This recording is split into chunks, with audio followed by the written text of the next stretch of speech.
this is the second endeavour William Mankelow and myself are going to be having. We're working on a number of audio-visual projects. Do you want to tell the listeners where we are?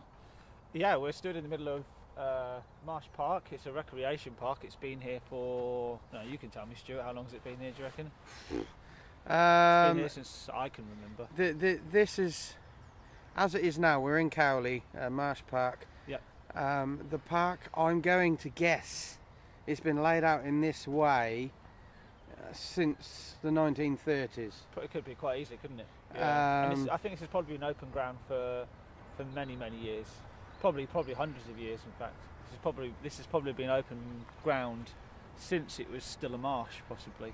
The marsh area, that historically has been there forever. Yes. It's never been really changed. Yes, because you've got the boundary brook going down the other side of this. Well, it's underneath the road now, isn't it? In part, yeah. In part, yes. And I would imagine at one point this would have all been a much boggier area. Yeah. Because I understand when Cowley Road, before it was Cowley Road, it was actually called Pile Road because it used to be actually stacked up on piles because it was always boggy and always messy. Cowley is marshland, basically. It is, yeah. So the actual Temple Cowley itself, of course, then is the reason why it's there is because it's up on the hill, isn't it? Yeah, looking down. Yes.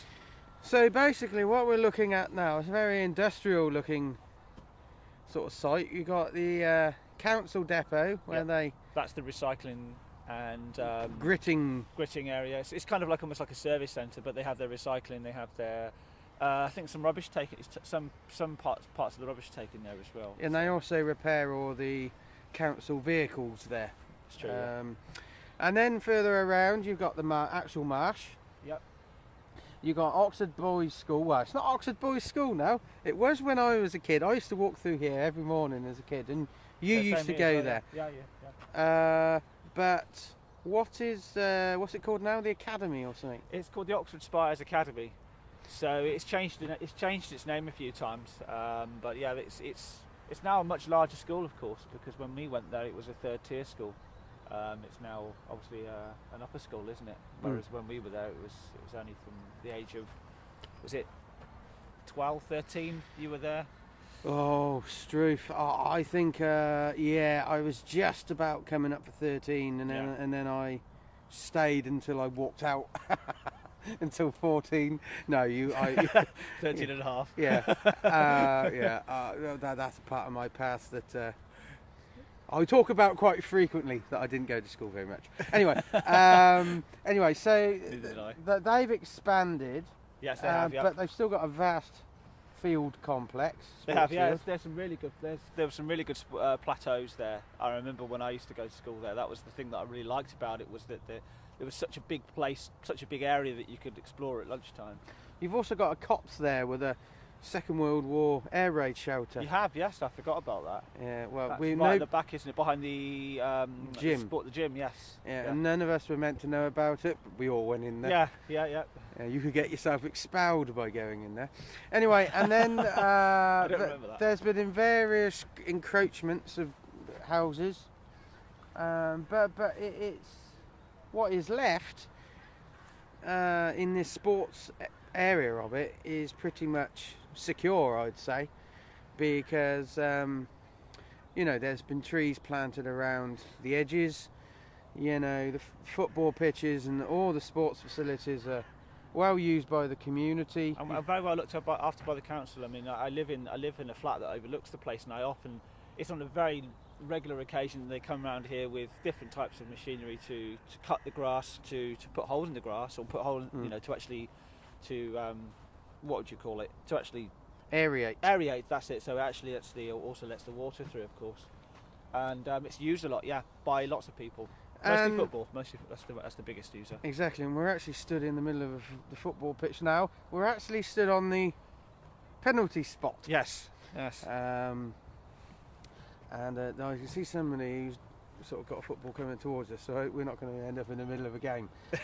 Anyway, it would be a game of one. Yeah. What I want to just basically stress is we're in Oxford. This is a green space in Oxford. Oxford's renowned for all these green spaces, but this can be found anywhere in the country, I'd say. something like this. But you use this in your photography work.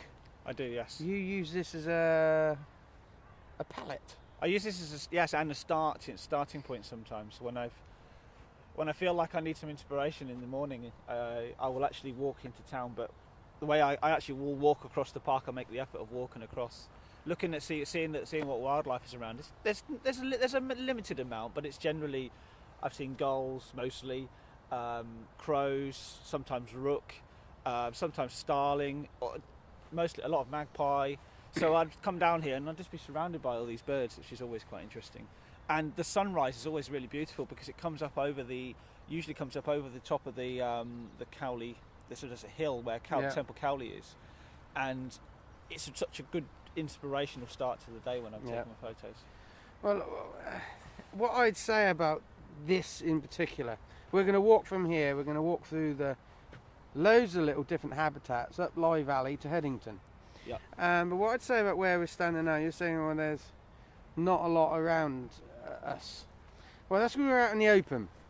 The gulls are coming in, and the technique I use for finding birds, in particular, is don't assume all the birds are going to be everywhere. They're going to be in little family groups where they feel safe. And that's going to be mixed groups of tits and finches. But as we walk, what I want you to do is just really listen. Because when you start hearing where the birds are, once you stop and listen, that's where they all are. Yes. When you're going through a wood particularly, the birds aren't everywhere. Yeah. The birds are going to be in groups. Because they feel safe. Or the big birds, small birds. So small birds particularly, I would imagine. Yeah. You basically find where they are, and then sit still. But I through these headphones here, and through this recording equipment, I can actually hear birds that the ordinary ear can't because it's amplified. But I can hear robins and blackbirds in the background. But you were saying when we arrived, the light wasn't great. The light wasn't as good as I possibly like it. When I first woke up, the sky was pretty clear. There was a few clouds in the sky, and that was just before sunrise. It's just funny enough, just as I was saying, it's just breaking across the top of this bank of cloud here. Yeah. And that looks glorious now, doesn't it? Yeah. It's almost like a proper god ray, isn't it? Yeah. But it was a little bit disappointing when I first got out here because there's a little bit of cloud cover now, which it is a definite challenge for me as a photographer. But can you take good photography in bad light? You can do, yeah. It's how you work with that light. Right. I think that's what you've got to do. You've just got to work with the light. Okay. Well, we got basically. We're going to take you on a guided walk, and we're going to share with you the practical considerations that I have as a sound recordist and William has as a photographer, and no holds barred. Yeah, definitely. And if anybody's got ideas of how we could do this better, let us know, because we can learn from other people as much as we hope to teach others. Yes, and I think whatever you're doing, whether you've got a camera or you just get out there and enjoy it. I think that's the thing. I remember. I've been doing this probably since I was pretty young, and my mum used to take me and my sister out along places like Lye Valley and up Shotover, which is another great place here in Oxford. And she literally would say, "Okay, for the next 5-10 minutes, we're going to be quiet and see what we see." And it might just be a robin that lands about 2 yards away from you, but even that is an amazing. It's that kind of connection with nature that you have. I do remember one morning we got up really early. It must have been during the summer holidays. It was about 5 o'clock. It was just getting light. Walking through the Ridings, which is again at the bottom of Shotover. Yeah. And we'd been really quiet, and a deer just ran in front of us. Not very far, maybe 5 yards in front of us. He hadn't seen us, and he was spooked by us as soon as he saw us. But it was just one of those moments. Quite often, what I say is, you got to make yourself as small as possible in the landscape, and then things will become accustomed to you being there, and it will all come to you. What's the saying? Leave only footprints, take only memories. Yeah, exactly. Or try not to leave any footprints at all. Yeah, very true. But when I'm looking down this ground, it's frozen ground today, Yep. but it's pockmarked with holes. Clearly, all these footballers have There'll be studs, yeah. They've got studs, so they're leaving their footprints. Yep, they are. But we can't because the ground's frozen. But I can imagine when this is actually a bit more boggy, that's the reason why we get a lot of seagulls on here, because they're going for the worms.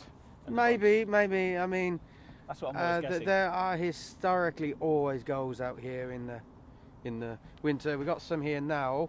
Black-headed gulls, are they? They are all black-headed gulls.